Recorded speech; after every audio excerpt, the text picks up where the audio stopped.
Bismillahirrahmanirrahim. Assalamu alaikum dear students. Welcome back to free online lecture series. I am Professor Muhammad Bilal from the Excel group of colleges. आज है lecture number 2, chapter number 1, basics of information technology. आज हम computer के बारे में पढ़ेंगे कि what is computer. A computer is the machine that can be programmed to accept data, process data, convert it into the useful information and store it for later use. इस definition में वो कह रहे हैं कि कंप्यूटर एक ऐसी machine है जिसको हम प्रोग्राम करते हैं, जिसको हम ऐसा बनाते हैं या जिसको ऐसा सिखाते हैं कि वो क्या करे, एक्सेप्ट डाटा और डाटा को एक्सेप्ट कर सके, डाटा को ले सके, डाटा को इनपुट कर सके, प्रोसेस डाटा, डाटा पे प्रोसेस कर सके, डाटा पे वर्क कर सके, and convert it into the useful information. और उसको किस में कन्वर्ट करे, यूजफुल इंफॉर्मेशन में। डाटा को एक्सेप्ट करे, उस पर प्रोसेस करे और उसको क्या करे, यूजफुल इंफॉर्मेशन में कन्वर्ट भी करे, and store it for later use, और बाद में उसको अपने पास याद भी रख ले या स्टोर भी कर ले या सेव भी कर ले। ठीक है। नेक्स्ट टॉपिक है primary components of the computer. अब हम देखेंगे कि कंप्यूटर की डेफिनेशन में ही उसके सारे के सारे कंपोनेंट्स भी डिस्कस होते हैं। किस तरह से, दोबारा से डेफिनेशन को डिस्कस करते हैं। Computer is a machine that can be programmed to accept data. Data को एक्सेप्ट करिए, इट्स मीन के वो डाटा को इनपुट करिए। तो फर्स्ट कंपोनेंट हमारा आ गया इनपुट डिवाइसेस। प्रोसेस डाटा, तो सेकंड कंपोनेंट हमारा आ गया कि प्रोसेसिंग डिवाइसेस इन्वॉल्व हो जाएंगी।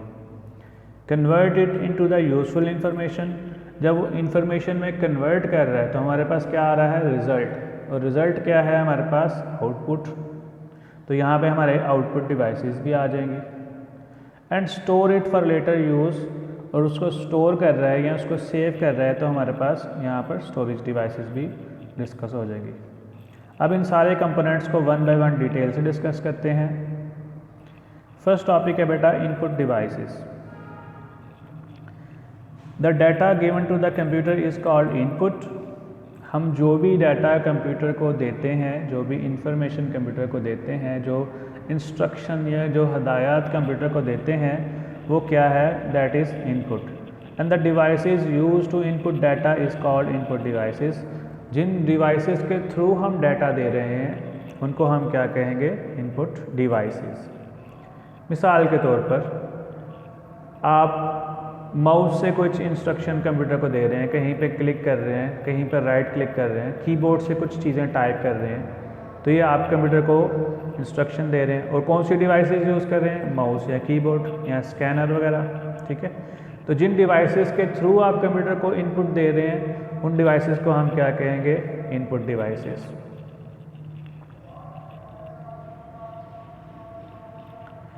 नेक्स्ट है हमारे पास output devices. The data processed into the useful information is called output। तो डाटा जब प्रोसेस हो जाता है और फिर वो यूजफुल इंफॉर्मेशन बन जाता है और जो रिज़ल्ट हमारे सामने आता है दैट इज़ कॉल्ड आउटपुट। और जो डिवाइसेस इन आउटपुट को डिस्प्ले कर रही होती हैं, ठीक है, वो हमारे पास क्या कहलाती हैं, आउटपुट डिवाइसेस। या जो डिवाइसेस इन आउटपुट को हम तक कन्वे कर रही होती हैं। माइट पॉसिबल कि आपकी आउटपुट स्क्रीन पर डिस्प्ले हो रही हो, या माइट पॉसिबल आपकी आउटपुट स्पीकर की फॉर्म में हो, या माइट पॉसिबल आपकी आउटपुट प्रिंटर से पेज निकल रहा है इस फॉर्म में हो। ठीक है। तो जो डिवाइसेस आपकी आउटपुट के लिए रिस्पॉन्सिबल हैं उनको हम कहेंगे आउटपुट डिवाइसेस।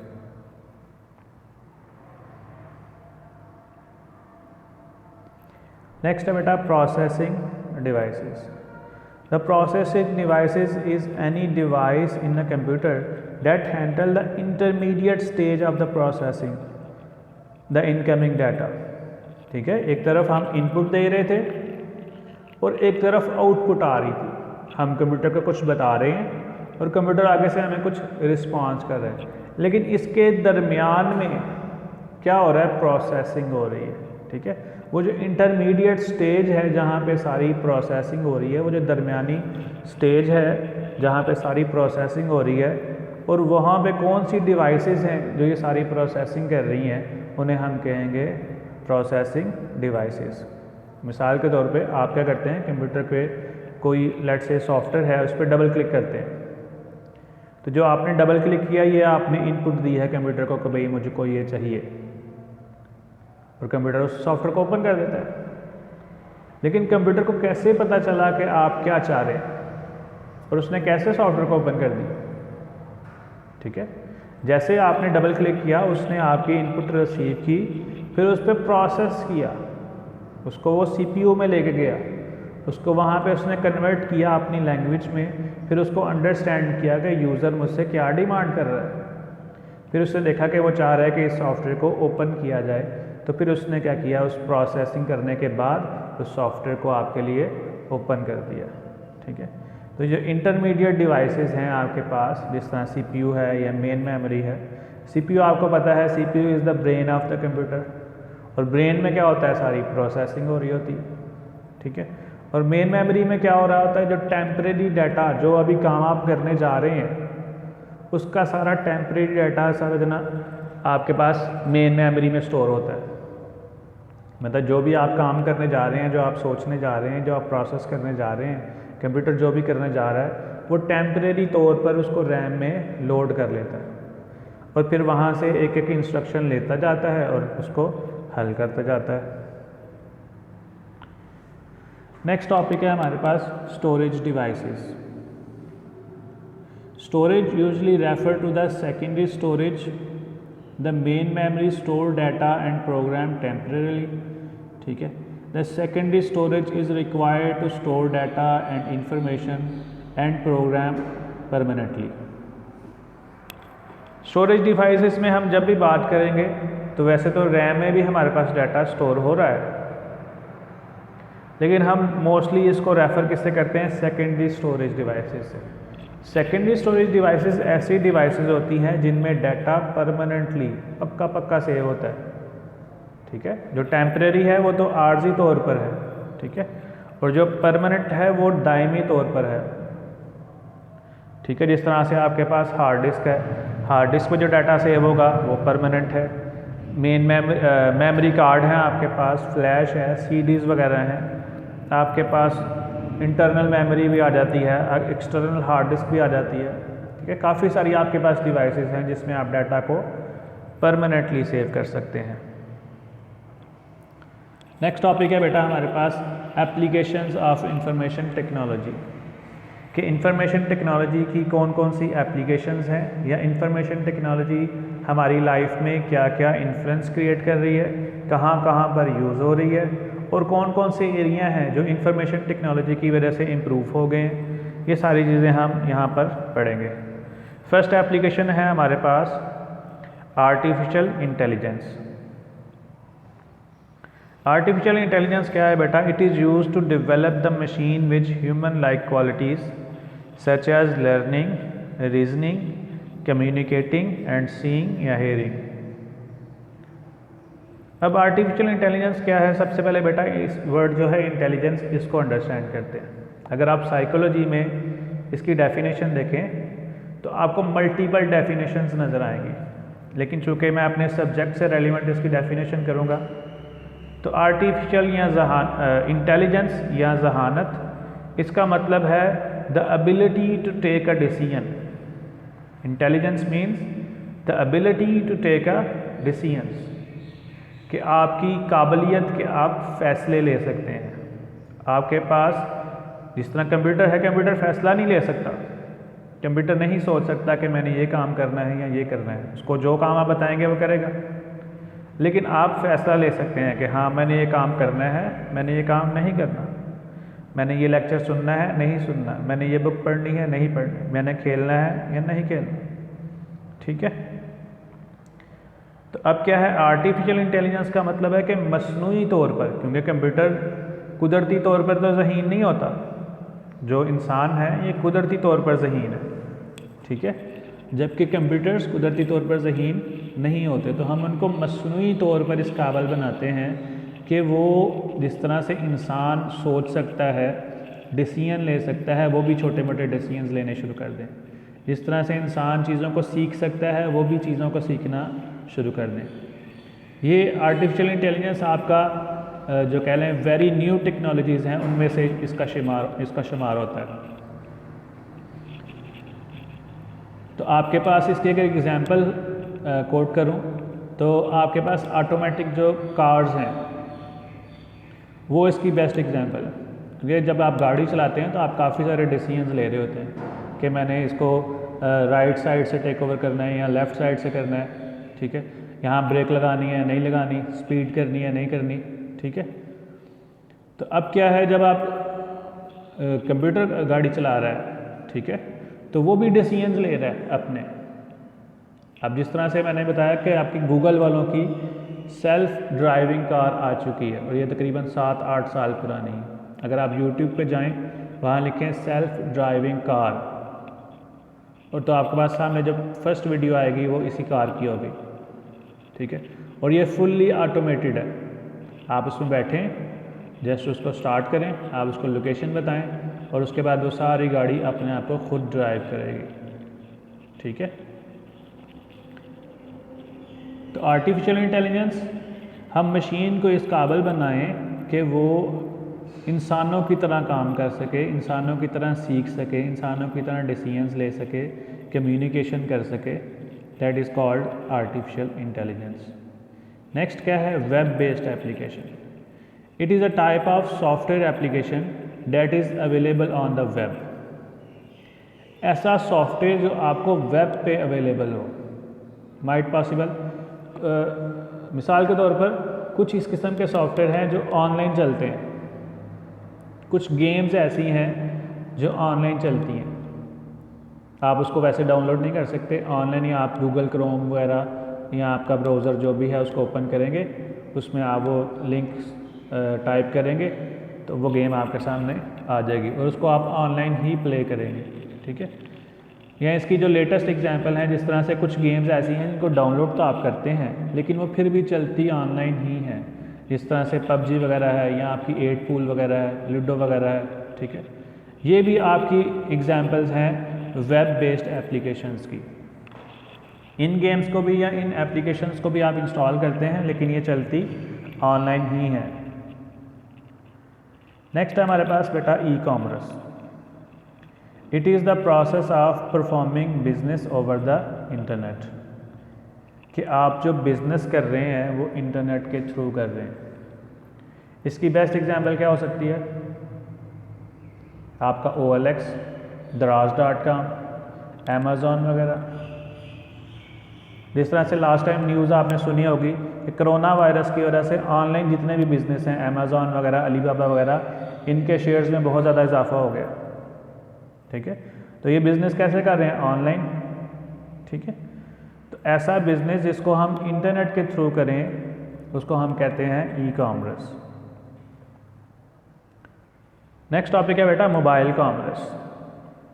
ये भी तकरीबन ई कॉमर्स ही की तरह है, बस इतना फ़र्क है कि वो जो आप कंप्यूटर पे बैठ के सारा कर रहे थे लेन देन, अब उसको आप मोबाइल पे ले आते हैं, ठीक है। It is the process of buying goods and services using mobile phones. मिसाल के तौर पर आपकी HBL का मोबाइल का अकाउंट है, ईजी पैसा का मोबाइल का अकाउंट है, ठीक है, तो आप मोबाइल पे उसको यूज़ कर रहे हैं। आपका OLX की ऐप आपने मोबाइल पे की हुई है, आप मोबाइल से चीज़ें खरीद लेते हैं। दराज की ऐप अपने मोबाइल पे की है, आप मोबाइल से चीज़ें खरीद लेते हैं या सेल कर देते हैं, ठीक है। तो ये क्या हो गई, मोबाइल कॉमर्स। नेक्स्ट टॉपिक है बेटा computer animation. It is the process of creating moving images using computer, के इमेज है उसको मूवेबल फॉर्म में आप क्रिएट कर रहे हैं। इसकी जो एग्जांपल है, बल्कि एग्जांपल क्या, एग्जैक्टली एनिमेशन वही चीज़ होती है, आपके जो कार्टून्स हैं या आप डिफरेंट एनिमेटेड मूवीज़ देखते हैं, लाइक आप नॉर्मल मूवी देखते हैं तो उसमें क्या होता है कि एक पर्सन है वो मूव कर रहे हैं, काफ़ी सारे पर्सन हैं और वीडियो कैप्चर हो रही है। लेकिन जब आप कार्टून्स देखते हैं तो वहाँ तो इटसेल्फ कोई चीज़ नहीं होती, वो एक इमेज होती है, जिस तरह टॉम एंड जेरी वगैरह या कोई दूसरे कार्टून्स हैं, इमेजेस होती हैं और इमेजेस को डिफरेंट एंगल से हम मूव करवाते हैं और वो हमारे पास क्या बन जाते हैं, कार्टून्स बन जाते हैं। तो इसको हम क्या कहेंगे, कंप्यूटर एनिमेशन।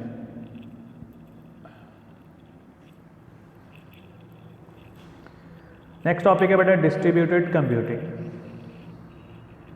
डिस्ट्रीब्यूटेड कंप्यूटिंग क्या है बेटा, it is the process of running a single task in a multiple computers. एक काम हम मल्टीपल कंप्यूटर्स पे जब हम करते हैं तो उसे हम कहते हैं डिस्ट्रीब्यूटेड कंप्यूटिंग। इस कॉन्सेप्ट को ज़रा समझिएगा, ये बहुत लेटेस्ट कॉन्सेप्ट है और आजकल ये काफ़ी इस पे वर्किंग हो रही है। मिसाल के तौर पे अगर आप गेम खेल रहे हैं अपने कंप्यूटर पे, तो क्या हो रहा है, आप गेम खेल रहे हैं और वही एक जो CPU है या जो PC है आपका पर्सनल कंप्यूटर, वही उस गेम को रन कर रहा है। यहाँ अगर आप मोबाइल पे खेल रहे हैं तो एक ही मोबाइल का जो सिस्टम है, प्रोसेसर है, वो उस गेम को रन कर रहा है, ठीक है। अब होता है कि कुछ टास्क इतने बड़े होते हैं कि एक सिंगल कंप्यूटर वो उसको कर नहीं सकता, और कंपनीज कुछ ऐसी होती हैं कि वो एक बड़ा सुपर कंप्यूटर भी अफोर्ड नहीं कर सकती, लेकिन उनका टास्क इतना बड़ा होता है कि नॉर्मल कंप्यूटर्स पे किया भी जा नहीं सकता, क्योंकि सुपर कंप्यूटर अगर परचेज़ करेंगे तो उसकी कॉस्ट भी बहुत ज़्यादा होगी, फिर उसकी जो टेक्निकलिटीज़ होंगी वो उनका भी इशू आएगा, उनको जो ठीक करने के लिए जो पर्सन रखेंगे वो भी हाईली पेड होते हैं, उनको ऑपरेट करने के लिए जो पर्सन रखेंगे उनकी भी पेस बहुत ज़्यादा होती हैं। तो इसमें काफ़ी सारी प्रॉब्लम्स हैं। तो इसका सलूशन क्या निकाला, उन्होंने कहा कि ऐसा करते हैं कि एक काम को एक कंप्यूटर की बजाय मल्टीपल कंप्यूटर्स में डिवाइड कर देते हैं और वो सारे एक ही काम को करें। मिसाल देता हूँ आपको, मिसाल के तौर पे आपको एक गेम है और वो तकरीबन 8 GB उसको रैम चाहिए या 16 GB उसको रैम चाहिए। आपके कंप्यूटर की 2-2 GB रैम है, लेकिन आपको गेमिंग का बहुत ज़्यादा शौक़ है, तो आपके अंडर एक लैब है, तो आप क्या करेंगे, एक ख़ास सॉफ्टवेयर की मदद से आप जो वर्किंग होगी उसको डिस्ट्रीब्यूट कर देंगे, उसको तकसीम कर देंगे। मिसाल के तौर पे आप एक कंप्यूटर पे बैठे हैं, कंप्यूटर नंबर 1 पे, वहाँ आपने गेम इंस्टॉल की, सारा कुछ किया। अब आपकी गेम चल रही है कंप्यूटर नंबर 1 पे, लेकिन गेम की जो कंप्यूटेशंस हो रही हैं, जो कैलकुलेशंस हो रही हैं, वो कंप्यूटर नंबर 2 भी कर रहा है, 3 भी कर रहा है, 4 भी कर रहा है, 5 भी कर रहा है, 6 भी कर रहा है। मतलब वो 5-6 कंप्यूटर मिलके सिर्फ एक कंप्यूटर के गेम्स को चला रहे हैं, किसी एक टास्क को कर रहे हैं, ठीक है। मतलब 5-7 कंप्यूटर या 10-20 या 50 कंप्यूटर मिलके एक कंप्यूटर के काम को या एक सिंगल टास्क को एग्जीक्यूट कर रहे हैं। इसको हम कहते हैं डिस्ट्रीब्यूटेड कंप्यूटिंग। नेक्स्ट टॉपिक है बेटा multimedia and hypermedia. Multimedia is a collection of graphics, animation, audio, video presented by the computers. आपके पास ग्राफिक्स हैं, एनिमेशन है, कुछ वीडियोस हैं, ऑडियो हैं, कुछ पिक्चर्स हैं, ठीक है। ये सारे को हम क्या कहते हैं, मल्टीमीडिया। मतलब कंप्यूटर में जिस किस्म का भी मीडिया आपके पास मौजूद है उसको हम मल्टीमीडिया कह रहे हैं। नेक्स्ट है hypermedia. Hypermedia is the process of creating links to the file containing photographs, drawing, audio, video, writing text और animation। कि वो जो फाइल है आपकी उसके साथ एक लिंक क्रिएट कर देंगे। अब इसको ज़रा समझिएगा। मिसाल के तौर पे आपके पास एक वीडियो पड़ी है, तो उसको जब हम कैटेगराइज करेंगे तो हम कहेंगे दैट इज़ अ मल्टीमीडिया। लेकिन उसी वीडियो फाइल को जब आपने यूट्यूब पे अपलोड कर दिया है तो अब भी वो फाइल किसी कंप्यूटर में सेव है, यूट्यूब के सर्वर में सेव है, लेकिन उसको लिंक क्रिएट हो गया है एक। आप जब भी उस फाइल को एक्सेस करना चाहें आप लिंक पे क्लिक करेंगे और वो फाइल एक्सेस हो जाएगी, ठीक है। तो उस जो मल्टीमीडिया जो आपके पास मौजूद है या जो मीडिया आपके पास मौजूद है, वीडियो या ऑडियो, जब उसके साथ इंटरनेट का एक लिंक अटैच हो जाता है तो फिर हम उसे कहेंगे हाइपरमीडिया, ठीक है। आसान अल्फाज में अगर इसको हम एक्सप्लेन करें तो जो ऑडियो, वीडियो, पिक्चर्स, ग्राफिक्स आपके पास वैसे कंप्यूटर में सेव हैं दैट इज़ कॉल्ड मल्टीमीडिया, और जो आपके पास ऑनलाइन कहीं पर सेव हैं या आप कहीं ऑनलाइन से उनको एक्सेस कर रहे हैं that is called hypermedia. Next topic है बेटा हमारे पास types of software. There are two types of software, system software and application software. इस पिक्चर में जो सारे सॉफ्टवेयर की और हार्डवेयर की आपस में कोलैबोरेशन है या जो उनका रिलेशन बनता है उसको हम समझेंगे। तो यहाँ पे देखें जो सबसे सेंटर में आपके पास है वो आपके पास हार्डवेयर आ रहा है। उसके बाद जो आपके साथ लिंक हो रहा है वो है सिस्टम सॉफ्टवेयर और उसके बाद आपके पास आ रहा है एप्लीकेशन सॉफ्टवेयर और उसके बाद आ रहा है यूज़र। जब हम नेक्स्ट पढ़ेंगे तो इस इमेज की मदद से आपको बहुत हेल्प मिलेगी। नेक्स्ट टॉपिक है बेटा system software. System software is a type of the computer program that is design to run a computer hardware and application program. क्या करता है सिस्टम सॉफ्टवेयर? उसको डिज़ाइन किस तरह से किया जाता है कि वो हार्डवेयर को चला सके, वो हार्डवेयर को कंट्रोल कर सके, वो हार्डवेयर को मैनेज कर सके, वो हार्डवेयर को ऑपरेट कर सके, ठीक है। एंड एप्लीकेशन प्रोग्राम, और एप्लीकेशन प्रोग्राम्स को भी चला सके, ठीक है, कि वो हार्डवेयर को भी कंट्रोल कर रहा है और साथ साथ एप्लीकेशन सॉफ्टवेयर को भी कंट्रोल कर रहा है, ठीक है। अब इसमें क्या आ रहा है कि लाइक आपको मिसाल देता हूँ ऑपरेटिंग सिस्टम की। ऑपरेटिंग सिस्टम क्या होता है बेटा? इसको समझने के लिए आप समझ लें कि विंडोज़, जब हमारा चैप्टर आएगा ऑपरेटिंग सिस्टम का इसको हम बड़ी डिटेल से पढ़ेंगे इंशाल्लाह। फिल वक्त के लिए आप इसको समझ लें कि ये इसका मतलब है विंडोज़। अब क्या है, अगर आपने विंडो इंस्टॉल की हुई है तो आप कोई और एप्लीकेशन सॉफ्टवेयर इंस्टॉल करना चाहते हैं तो विदाउट विंडो को इंस्टॉल किए हुए आप नहीं कर सकते। मिसाल के तौर पे आप कोई गेम इंस्टॉल करना चाहते हैं लेकिन अगर आपके कंप्यूटर में विंडो ही नहीं है तो वो आप नहीं कर सकते, ठीक है। तो यहाँ पे क्या है, सिस्टम सॉफ्टवेयर वो मिडल वेयर का या मिडल लेयर का काम कर रहा है यहाँ पर, कि जो हार्डवेयर के साथ भी कंट्रोल कनेक्ट है और आपके जो एप्लीकेशन सॉफ्टवेयर्स हैं उनके साथ भी कनेक्ट है, ठीक है।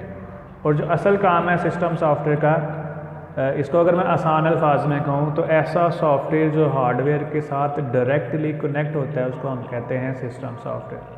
मैं रिपीट करता हूँ, ऐसा सॉफ्टवेयर जो हार्डवेयर के साथ डायरेक्टली कनेक्ट होता है उसे हम कहते हैं सिस्टम सॉफ्टवेयर। यह हार्डवेयर को कंट्रोल करता है, हार्डवेयर को मैनेज करता है, उसको चलाता है, उसकी सारी फंक्शनैलिटीज़ को कंट्रोल कर रहा होता है, ठीक है। नेक्स्ट टॉपिक है बेटा हमारे पास application software. Application software is a term which is used for software created for the specific purpose, जिसको हम किसी ख़ास मकसद के लिए बनाते हैं। And it is generally a program और a collection of program used by the end user, जिसको एंड यूज़र यूज़ करता है। एंड यूज़र कौन है? हम लोग। जो सॉफ्टवेयर को चला रहे हैं वो हैं एंड यूज़र, यानी कि हम लोग, ठीक है। अब क्या है, एप्लीकेशन सॉफ्टवेयर ऐसे सॉफ्टवेयर होते हैं जो कि एंड यूज़र के लिए या आम यूज़र के लिए डिज़ाइन किए जाते हैं, ठीक है। ये हार्डवेयर से डायरेक्टली कनेक्ट भी नहीं होते। अगर हार्डवेयर से कनेक्ट होना हो तो इनको सिस्टम सॉफ्टवेयर से होकर कनेक्ट होना पड़ता है। मिसाल के तौर पर एक सॉफ्टवेयर आप चला रहे हैं तो डेफिनेटली वो प्रोसेसर भी उसको प्रोसेस करेगा, वो रैम में भी लोड होगा, लेकिन वो ये सारे काम डायरेक्ट नहीं करेगा, वो विंडोज़ के थ्रू ये सारे काम करेगा, ठीक है। नेक्स्ट पढ़ते हैं बेटा categories of the application software. First category है कस्टमाइज सॉफ्टवेयर और सेकंड कैटेगरी है आपके पास पैकेज सॉफ्टवेयर। इन दोनों को डिटेल से डिस्कस करते हैं आप। Customise software is a type of application software that is design for a particular customer और ऑर्गेनाइजेशन। बेटा ऐसे सॉफ्टवेयर जिसको हम किसी ख़ास कस्टमर के लिए या किसी ख़ास ऑर्गेनाइजेशन के लिए बनाते हैं। मसलन जो बैंक के सॉफ्टवेयर हैं ये आपको आम कहीं भी अवेलेबल नहीं होंगे। यहाँ भी कोई कंपनी है वो सॉफ्टवेयर आपको गूगल से नहीं मिलेगा, ठीक है। किसी कॉलेज का सॉफ्टवेयर को गूगल से डाउनलोड होने के लिए नहीं मिलेगा, ठीक है। ये सॉफ्टवेयर क्या होते हैं, कोई भी बैंक है या कोई कंपनी है, कोई ऑर्गेनाइजेशन है, कोई कॉलेज यूनिवर्सिटी है, वो सॉफ्टवेयर डेवलपर्स को पे करके स्पेशल ऑर्डर पे अपने लिए सॉफ्टवेयर तैयार करवाते हैं। समझ आ रही है कि वो ख़ास ऑर्डर देते हैं और अपनी रिक्वायरमेंट्स के अकॉर्डिंगली अपना सॉफ्टवेयर बनाते हैं। तो जो ऐसे सॉफ्टवेयर हैं जो ऑर्डर पे तैयार हो, उन्हें हम क्या कह रहे हैं, कस्टमाइज्ड सॉफ्टवेयर, या इसे कस्टमर सॉफ्टवेयर भी कहते हैं। नेक्स्ट है बेटा package software. Package software is a type of application software that is developed for the sale to the general public. आम लोगों के लिए बनाए गए। जिस तरह से बहुत सारी गेम्स आपको इंटरनेट पे अवेलेबल होंगी, कोई भी डाउनलोड कर सकता है, चाहे वो बैंक में बैठा हुआ पर्सन है, चाहे वो यूनिवर्सिटी में बैठा है, चाहे वो घर में बैठा है। ठीक है, तो वो सॉफ्टवेयर फॉर ऑल पब्लिक है, कोई भी उसको डाउनलोड कर सकता है। जो ऐसे सॉफ्टवेयर जो किसी के लिए भी हैं, हर एक के लिए हैं, उन्हें हम कहते हैं पैकेज सॉफ्टवेयर। और ऐसे सॉफ्टवेयर जो ख़ास कस्टमर के लिए बनाए जाते हैं, उनको कहते हैं कस्टमाइज सॉफ्टवेयर।